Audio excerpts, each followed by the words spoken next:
नमस्कार, सीतापुर डायरीज में आपका स्वागत है। सीतापुर डायरीज के माध्यम से हम फिर से बात करेंगे एक नई समस्या पर, जो कि बेरोजगारी से जुड़ी हुई है। बेरोजगारी की समस्या को लेकर यूपी सरकार के तमाम वादे रहे पिछले कई वर्षों से कि वे रोजगार आम जनता को दिलाएंगे और उनकी गरीबी को करेंगे दूर, पर इस तरह के किए हुए तमाम वादे हो रहे हैं निराधार। आइए बात करते हैं सीतापुर की आम जनता से और जानते हैं जमीनी हकीकत कि बेरोजगारी ने किस तरह से लोगों को पीड़ित कर रखा है। कि ऐसा है, 2014 से अगर मोदी जी के पहले काल से प्रारंभ करते हैं तो बड़े लंबे लंबे वादे थे और सबसे विशेष जो वादा था, प्रत्येक वर्ष 2 करोड़ लोगों को उन्होंने रोजगार देने का वादा किया था। और आज के दौर में अगर हम जो वर्तमान सिनेरियो हमारे सामने है, कोरोना काल के दौरान केंद्र सरकार ने ही माना है 33 करोड़ 82 लाख लोग बेरोजगार हुए हैं इस कोरोना में। मार्केट पूरी तरह से अस्त व्यस्त है। जो खुदरा व्यापार था, नोटबंदी के बाद से इन्होंने उसको ख़त्म कर दिया। तुरंत जीएसटी लिया है, जो मध्य वर्गीय व्यापार था उसकी कमर तोड़ दी।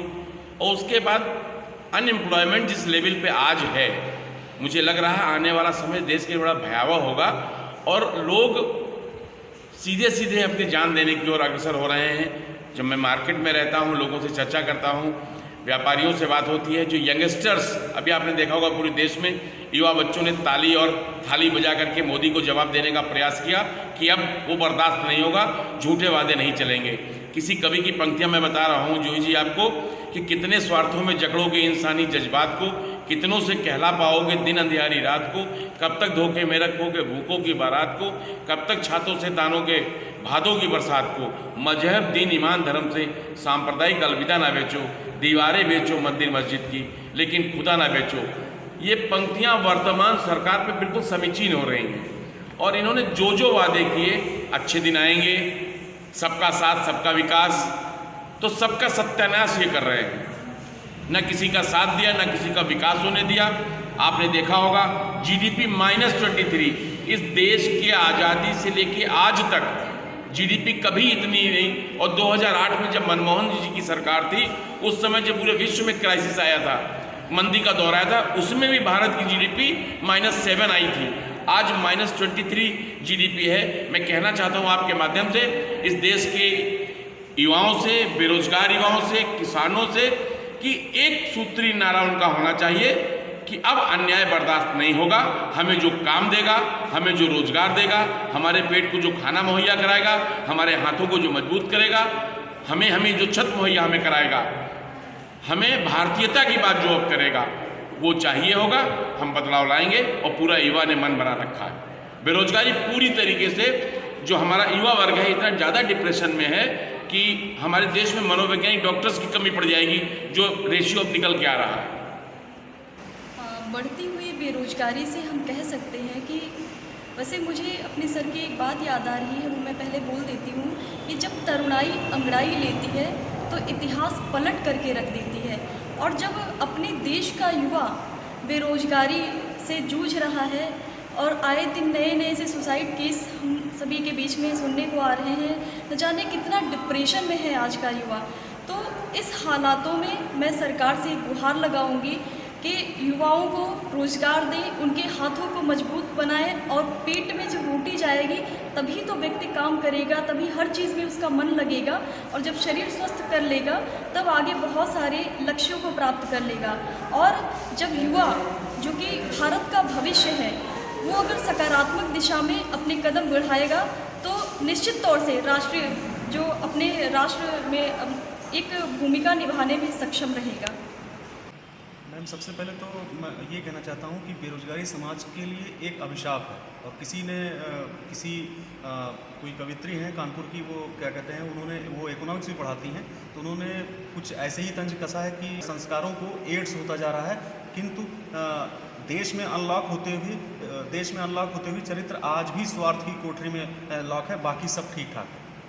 इस तरह की लाइन से वो कोट करना ये चाहती हैं कि मतलब क्या कहते हैं, जो बेरोजगारी बढ़ती जा रही है, या तो पहले उनको शिक्षित नहीं किया जा रहा है, और जो उनको, या तो फिर उस तरह का परिवार नहीं है जो इस तरह के हिसाब से बेरोजगारी को रोकने के लिए कोई मोटिवेट करना नहीं चाहता है। हर आदमी बस पढ़ लिख के और एक अच्छा मुकाम पाना चाहता है, लेकिन अपने रोजगार के लिए वो खुद प्रयास नहीं करता है। सरकार भी इस चीज़ को बढ़ावा नहीं दे रही कि कम से कम रोजगार परक शिक्षा होनी चाहिए। अगर आप बेरोजगारी पूरी तरीके से दूर नहीं कर पा रहे हैं, जो भी आप वैकेंसीज निकालते हैं उसकी रिक्तियाँ पूरी नहीं कर पा रहे हैं, तो कम से कम इस तरह की एजुकेशन दें जो उससे रिलेटेड हो, जॉब से रिलेटेड, कम से कम मैन वर्क तो कर सके, अपने टास्क को पूरा तो कर सके। हिंदुस्तान में अभी देश हमारा इतना ज़्यादा आगे नहीं बढ़ा है। प्रथम वरीयता सरकार की होनी चाहिए, शिक्षा, स्वास्थ्य और सुरक्षा। इसमें अगर हमारे जो भी पॉपुलेशन के हिसाब से पद सृजित हों और जो पुराने पद है उसमें बढ़ोतरी करके पहले तो इन पदों को भरना चाहिए, तो हम ये मान के चलते हैं 10-15% हमारी जो बेरोजगारी है उसमें समायोजित हो जाएगी। लेकिन सरकार इस तरफ कोई रुझान नहीं करती। लेकिन हमारे देश का ये दुर्भाग्य भी है कि जो हमारे अच्छे परिवारों के बच्चे हैं या मिडिल क्लास के बच्चे हैं, माँ बाप एक सपना समझौता है कि हमारा बच्चा आगे पढ़ लिख करके आगे जाएगा। जब सरकार निजीकरण के हाथों देगी तो हमारे कहीं न कहीं हमारे समाज में रोज़गार का अभाव होगा। और ये जो पढ़े लिखे हमारे बच्चे जो नेट क्वालिफाई है, PhD हैं, अभी आपने देखा होगा कि एक चपरासी के लिए लाखों की संख्या में हमारे अभ्यर्थी जो वेल एजुकेटेड हैं, नेट क्वालिफाई, उन्होंने अपना आवेदन किया। और हमारी समझ से जब तक सरकार रोज़गार का सृजन हमारे देश में नहीं करेगी तब तक सभी को रोज़गार मिलना संभव नहीं है। और साथ ही मैं दूसरी बात कहना चाहता हूँ, जब इतने पद सबको नौकरी नहीं दे सकते तो उनको रोज़गार परक शिक्षा भी देनी चाहिए, ताकि व्यक्ति जो है अगर नौकरी के साथ साथ हम दूसरा कोई माध्यम अपना लें ताकि उसकी जीविका चली जाए। हम शुरुआत से ही हम सपने उसको न दिखाएं कि नहीं हम IAS बना देंगे या हम आपको DM बना देंगे, कमिश्नर बना देंगे। इस तरीके की बात नहीं होनी चाहिए। हमको जिस स्तर की जितनी रिक्तियां हों उसके सापेक्ष ही आगे शिक्षा को ले जानी चाहिए। आते हैं नहीं, इस समय तो कोरोना की वजह से बेरोजगारी की समस्या हर जगह पर बहुत ज़्यादा ही फैली हुई है और हर एक युवा वर्ग जो जॉब कर भी रहा था वो भी इस समय बहुत ही ज़्यादा मतलब जॉब ढूंढने के उसमें पक्ष में है। वो ये चाहता है कि कोई भी छोटी से छोटी जॉब मिल जाए तो वो करने को तैयार। अगर आप इसी तरह की खबरों से रहना चाहते हैं अपडेट, तो हमारे चैनल सीतापुर डायरीज को YouTube पर सब्सक्राइब करें। नमस्कार।